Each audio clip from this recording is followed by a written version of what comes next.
Ada for not wanting to invite my aunt to my wedding over something that happened almost 10 years ago. My partner and I, a 24-year-old female, will tie the knot next year. When I was reviewing the guest list with my mother and sisters, my mother recommended that I send an invitation to my aunt, whom we'll refer to as L. I agreed, and my mother sent the invitation, 55 female. When I explained that L was not invited, they were perplexed as to why. My father passed away unexpectedly 2 weeks after I turned 15 years old. Due to the fact that I had been fighting with him for around 7 months prior to his death, and we were still in the early stages of rebuilding our relationship after the turbulence, it was very tough for me. In any case, it was one of the most traumatic experiences of my life, and I was left emotionally damaged as a result. I was about to go out the door after his funeral when I saw L in the middle of a sea of mourners, jammed into the corridor. Given that I wasn't in the mood to converse, for obvious reasons, I offered her the same half-hearted smile and wave that I had given everyone else that day and went out the front door. As I was walking to the car, my Aunt T came up to me and yelled at me, pleading with me to apologize to L for what I had said. I refused, and she yelled at me again. I looked at her with a bewildered expression and questioned as to what she was talking about. The rumor has it that L informed her that as I passed by, I gave her a threatening look and said, "No one wants you here." I informed T that wasn't going to happen, and I hadn't talked to L at all during the day. She felt immediately at ease and made a comment, "Oh well, that's just L being L. She likes getting things started. Don't be concerned, dear." I was annoyed that I was being reprimanded for something I didn't do, but I quickly forgot about it, since I had more pressing matters to attend to at the time.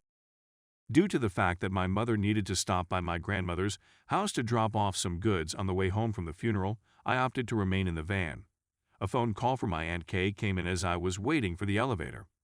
The moment I responded, she became angry and started yelling at my face, telling me that I should apologize to L for what I had said.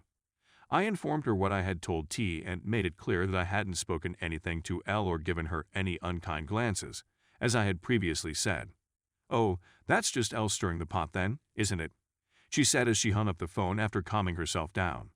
She saw that I was really furious when she returned to the van and questioned as to what was wrong.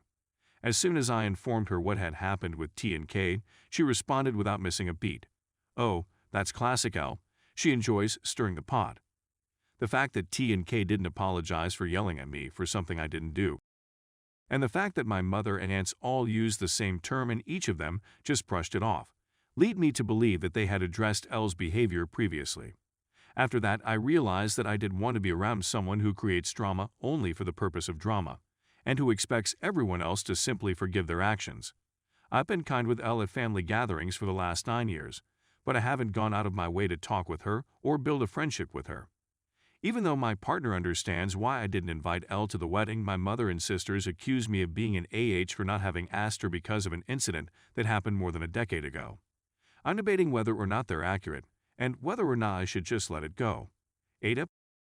Story 2. Ada for insisting my brother's girlfriend proves she's pregnant or she has to move out.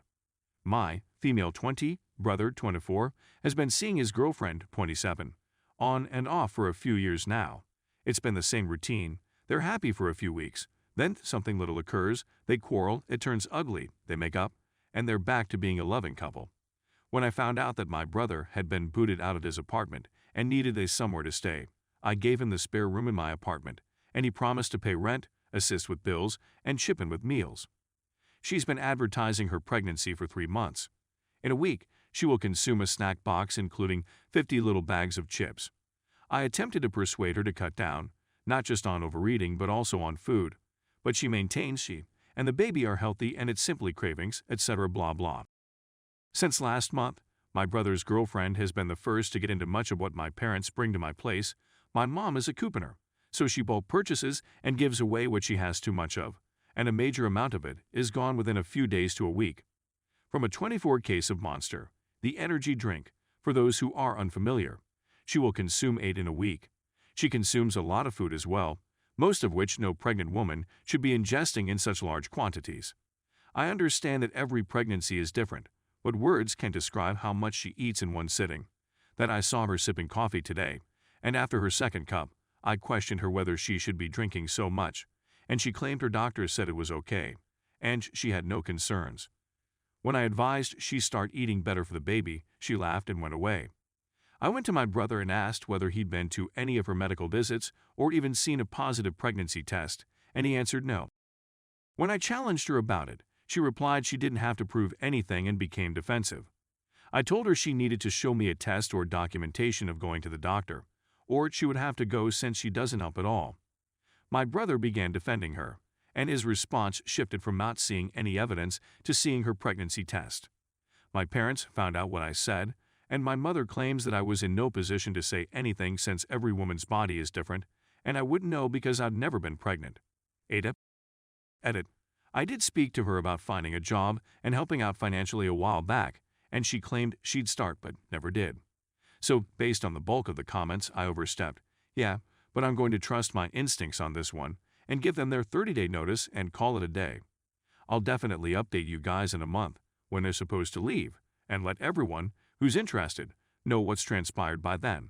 I keep repeating myself, but let me add that my brother is aware of all I've stated, the excessive caffeine, no ultrasound, etc. Yes, my brother still buys her tampons on a regular basis, which I know since he comes with me when I get mine. No, I wasn't faking my worry with the coffee remark. She consumes 2 cups of coffee every day, as well as a caffeine-rich monster. Update. The notice I provided to my brother and his girlfriend was for 30 days, and they were due to depart this Friday. Yet, as of last Friday, I had my home all to myself. Since I gave them 30 days notice, they've essentially handed me a bunch of garbage in exchange for my time. It all began with she can't hit an appointment or an ultrasound because there are so many COVID patients, and went on from there. After that, my brother's girlfriend sends me an ultrasound picture over her phone that I later found on Google Images. In response to my inquiry as to why it was on her phone, she said that it had been given to her following her doctor's appointment, which she had not received. Next, my brother brought home baby clothes, maybe to further spread the lie. But they weren't for newborns. Rather, there were a lot of 9/12 Mo and 2T sizes. In response to my inquiry as to why there were no baby clothes in stock, he said, "So we can grow into them." I was informed she was pregnant with a girl. As a result, I didn't bother asking any more questions, since I was certain that they would be lies on top of falsehoods.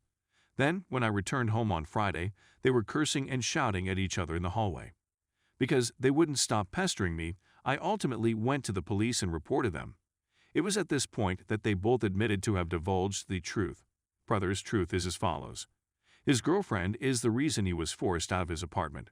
She was in need of a place to stay after her parents had kicked her out, so she tricked him into letting her stay in my home by claiming to be pregnant. He was furious, and he threatened to call the police. It was his claim that after the first month, he realized she was not pregnant since she had begun to menstruate.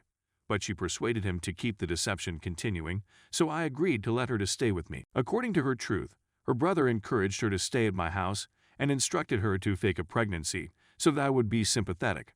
I won't go into detail, but she claimed that part was accurate, and I wouldn't question her using tampons because he'll make up a story for her to support her. He is said to have pushed her to devour all of the food since it would make things seem more authentic to others. Thus ends the story. I'm still not sure who is telling the truth, but they both got their stuff and I assume went their own ways, so it's no longer my business who is telling the truth.